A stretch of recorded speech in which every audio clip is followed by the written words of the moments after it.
আজকের গল্প সাপ ও কৃষক। কথায় বলে মাঘের শীত বাঘের গায়ে। একদিন হিমশীতল ভোরে এক কৃষক তার জমিতে যাচ্ছিল। যাওয়ার পথে সে একটি মৃতপ্রায় সাপকে দেখতে পেল। সারা রাত হিমের ঠান্ডায় কাহিল হয়ে সাপটি পথের পাশে পড়েছিল। সাপটিকে দেখে কৃষকের মনে খুব দয়া হলো। আহা, বেচারি এভাবে মরে যাবে। তখন সে সাপটিকে নিয়ে বাড়িতে গেল। তারপর আগুনে সেঁকে তাকে বাঁচিয়ে তুলল। আগুন ও আহার পেয়ে সাপটি সেই আগের মতো সুস্থ হয়ে উঠল। অমনি সে তার নিজের স্বভাবে ফিরে গেল। কৃষকের শিশুপুত্রকে ফনা তুলে কামড়াতে গেল।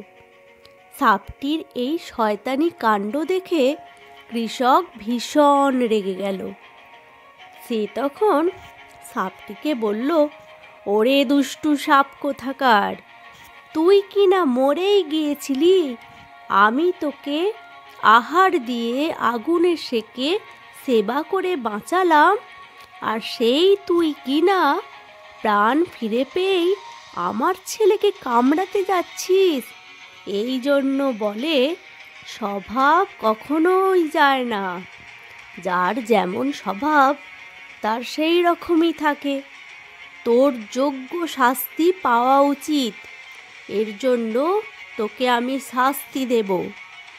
তারপর কৃষকটি কুঠারের এক কোপে সাপটির মাথা থেকে ধড় আলাদা করে দিল।